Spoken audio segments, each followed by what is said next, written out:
First and foremost, I want to say thank you to the members. Without the members today and their trust and faith in my ability to do this job, you don't have this job. I said that 2 years ago, and I'll say it again today. This is a job of trust.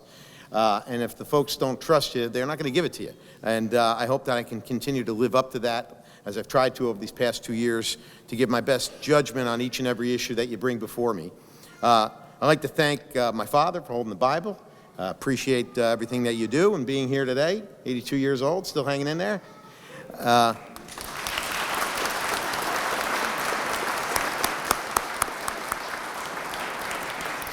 I want to thank Judge Shiroka for being here. He's the presiding judge of the Civil Division of Union County, and without him, I definitely couldn't be here because I'd have to be in court every Monday. And I want to say thank you for everything that he does, and he works so hard at the job that he's got, an underappreciated job, the institutions of justice that we have here. And thank you, Judge, for swearing me in today. I appreciate that. Thank you.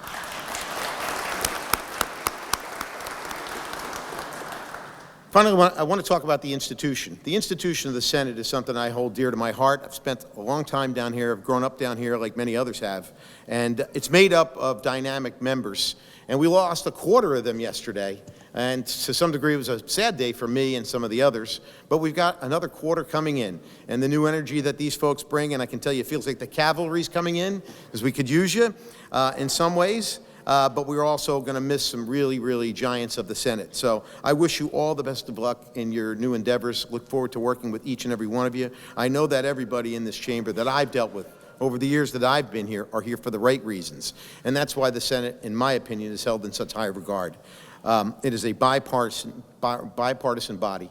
And I've tried to be a consensus builder, as I said here 2 years ago when I stood before you, to build consensus among all the folks that come before us in different ends of the spectrum, including both sides of the aisle. And I pledge to try to continue to do that. And to talk to you all about our dynamic leadership team I'll be announcing today. We've had a great 2 years together. We're going to be adding a person to that this year. I'm really proud of the work that we've done together and the consensus building that we've been able to do. And to our chairs and our new chairs that are going to be appointed today, look forward to working with all of you. I know that you all bring significant experience and background in those areas that you're going to be assigned. So with that, I want to welcome you all to the swearing in of the new members. Today, 10 new individuals took the oath of office today for the first time, and the honor of becoming a New Jersey State Senator. As the senators, we carry the hopes and aspirations of our constituents. They have elected us to do what's right for New Jerseyans and, simply put, make the state a better place to work, raise a family, and to spend your golden years. It is a privilege to carry that responsibility, and this is a position that I will never take for granted. I would like to thank my colleagues for supporting me again as Senate President today. I'm fortunate to serve with members of this legislative body who are serious about their work, their commitment to act in public interest. When I was elected Senate President 2 years ago, we were emerging from a once-in-a-generation pandemic that impacted all of the facets of our life. We sat here with masks on. We weren't sure where we were going from that point, but we got through the day. We had an enormous party afterwards, and I was pleasant to report that nobody got COVID. But I serve with some really great folks here that are serious about their work, and I'm looking forward to working with them and their commitment to public interest. One of the things I'd like to talk about today is mental health challenges. It became a crisis for many during that pandemic period. Anxiety, depression, domestic violence, loneliness, substance abuse. Many people didn't even know where to go for help during this difficult and traumatic time and situation in our state. And I can tell you our children felt that impact. Distance learning, they're still grappling with the gaps in their education. Inflation made everything more expensive. Housing costs, gas, buying groceries, paying for prescription drugs. New Jerseyans were struggling to keep up with everything. That's why affordability has been our number one, our number two, and our number three priority these past 2 years. We delivered on that promise over the last 2 years by putting money directly back into New Jerseyans' pockets. We established and then doubled a child tax credit, a proven way to give direct financial support to working parents, especially those families that are at or below the poverty line. So congratulations to the members that voted on that. We also expanded health insurance coverage and extended prescription drug benefits to reach more seniors and low-income New Jerseyans. We passed historic property tax relief. We provided over $2 billion in rebates in homeowners and renters, including enhanced benefits for seniors. We continue to invest in our schools, giving billions to districts through direct funding and school construction. And we focused on driving down the cost of housing on the Garden State. We made huge financial investments to not only build our more affordable housing units, but to support home ownership at all income levels. This includes first-time home buyers and over $600 million in funding for affordable housing. We also took steps to ensure that New Jersey emerged from the pandemic stronger and put us to a path of long-term economic growth.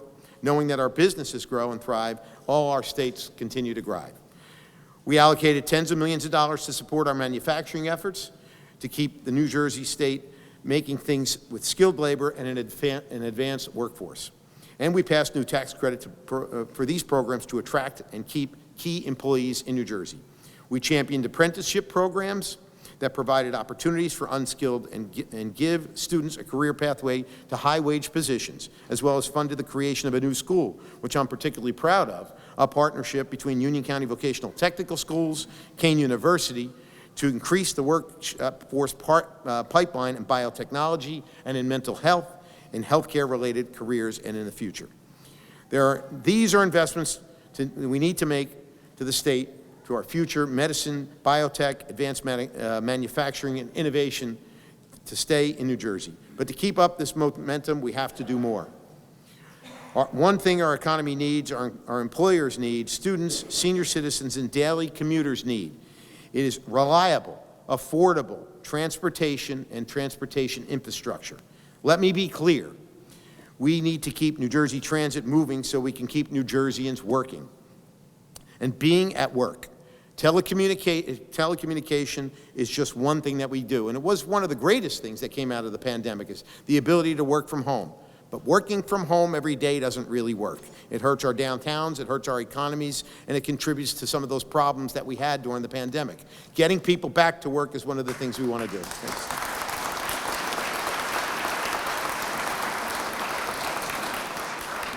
This has to be a priority for this body, and it can't be done through higher fares or on the backs of commuters. This will only be done by this would only create an extra tax on people going to work every day, and it's not a sustainable solution. What is a solution? I've been open about the CBT surcharge. That's the corporate business tax surcharge as a funding mechanism.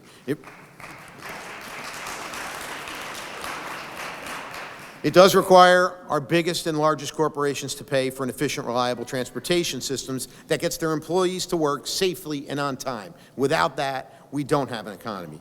But we also need to replenish the Transportation Trust Fund. Our infrastructure is critical to the future of our engine growth. The TTF ensures our highways and bridges remain open for commuters and commerce and provides good-paying jobs for jobs and for New Jerseyans. And who hates traffic more than anybody in this room? If we can't continue to improve our roadways, get people to work in a faster way and in a more efficient way, that drives down the efficiency, it drives down our economy, and it just creates more and more angst with government. That's one of the things we need to do. I mean, you ever hit a pothole and say, wow, who's doing something about that? I've been thinking a lot about that lately.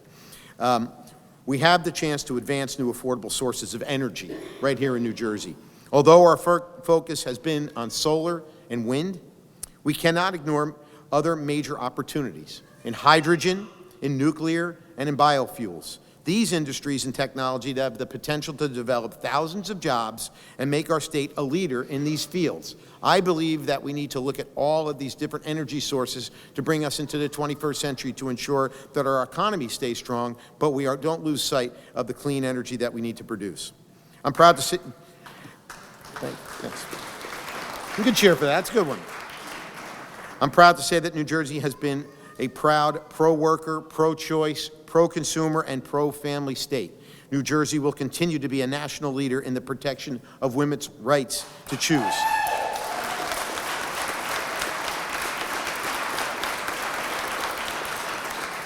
We will continue to prioritize reproductive health care and make it accessible for all New Jersey women.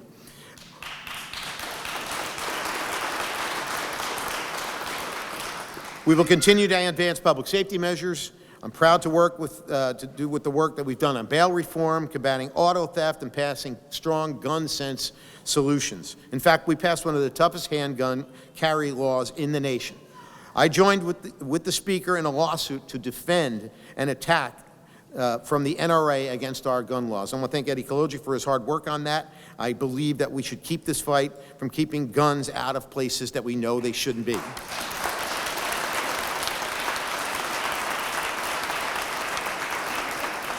And as I stated earlier, there is one particular area that demands our attention, that is mental and emotional health of all our citizens. I think that's something that we have finally started to come to grips with, and we need to continue to keep that on the forefront. Over the past few years, thanks to everyone in this room, key stakeholders, advocates, practitioners, and patients, we built a framework for care, but now it is time to fill in those gaps. We established collaborations for kids returning to school after the pandemic, bringing school nurses, counselors, and family physicians, and vehicles to access mental health through teletherapists to provide that support.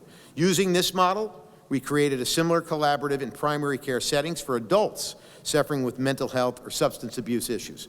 We supported more mental health diversion programs across the state to treat mental illness as a mental issue, to try and keep nonviolent offenders out of the criminal justice system, and we funded a statewide 988 crisis line for adults, making sure that the law ensured collaboration with the children's system of care. We also recognize the successes of these programs were in the hands of a robust, well-trained mental health workforce. This is why we made a significant investment in loan redemption programs, increased residency slots for adults and children in psychiatry, as well as creating a license fee holiday for those who are obtaining state certifications in these fields. This is about our kids and our families, both present and future generations to come. We have an opportunity not only to break the cycles of violence, abuse, and addiction, but to create an entire infrastructure and society that upholds mental health and emotional health as a priority for everyone. My hope is that we can continue to address these mental health challenges in a bipartisan manner, as there is much more that we should do, and there's much more that we will do.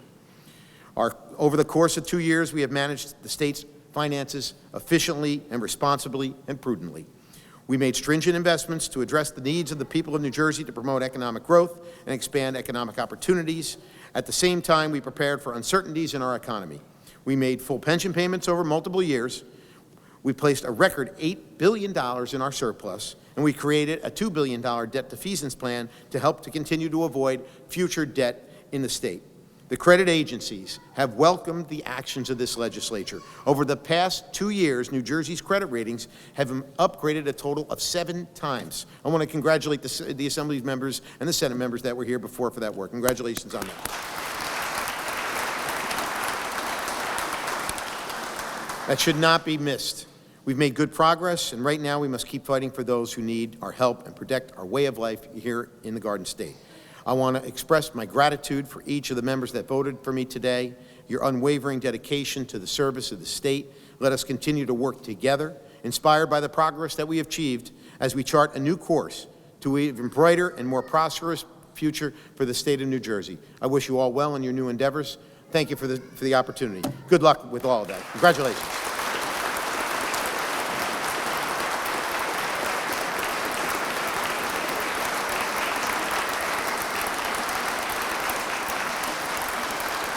Thank you.